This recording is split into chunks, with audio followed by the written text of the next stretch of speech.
12.6 박정희 대통령 시해 사건이 일어난 지 17년 만에 시해범 김재규의 군법회의 최후 진술 육성이 오늘 공개됐습니다. 김현석 기자입니다.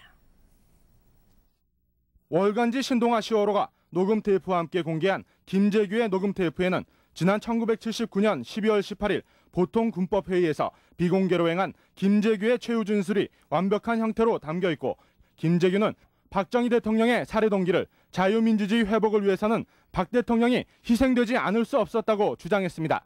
5.16도 10월 유신도 범법이 아니라면 자연히 10월 26일의 혁명도 범법이 아니다. 이렇게 나는 생각을 하기 때문에 마지막까지 투쟁을 한다. 이렇게 얘기하는 것입니다. 만일 이걸 내가 하지 않으면 10월 26일의 혁명이라고 하는 것은 의미 없는 혁명이 되고 맙니다. 김재규는 이 최후 진술에서 이른바 서울의 범과 광주 시민 항쟁을 예고해서 관심을 끌고 있습니다. 김재규는 또 전두환 등 신군부의 집권까지 예고하고 있습니다. 10월 26일의 혁명이야말로 최소한의 희생이 불가피했던 겁니다. 여러분들께서도 아시다시피 박정희 대통령 각하께서는 자유민주주의 회복과 자신의 희생가를 완전히 승명관계를 만들어놨기 때문에 자유민주주의를 회복하려면 대통령 각하께서 희생 아니 될 수가 없게 돼 있는 것입니다.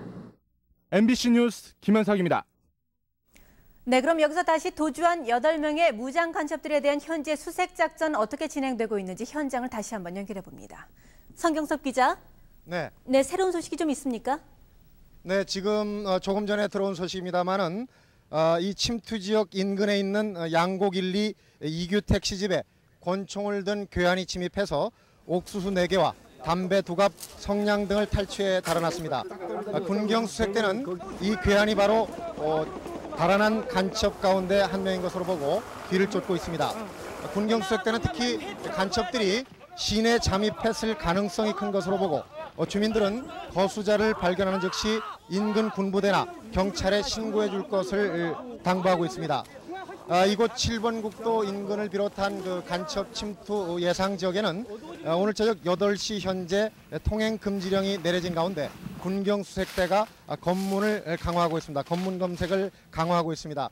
이곳 해안가에는 현재 군부대는 대부분 철수하고 경계 병력만 남아있고 또 방송차들이 방송을 위해서 불을 밝히고 있습니다. 다시 한번 말씀드리겠습니다. 조금 전 양곡 1, 2 이규 택시집에 권총을 든 괴한 한 명이 침입해서 옥수수 4개와 담배 2갑, 성냥 등을 탈취해서 달아났습니다.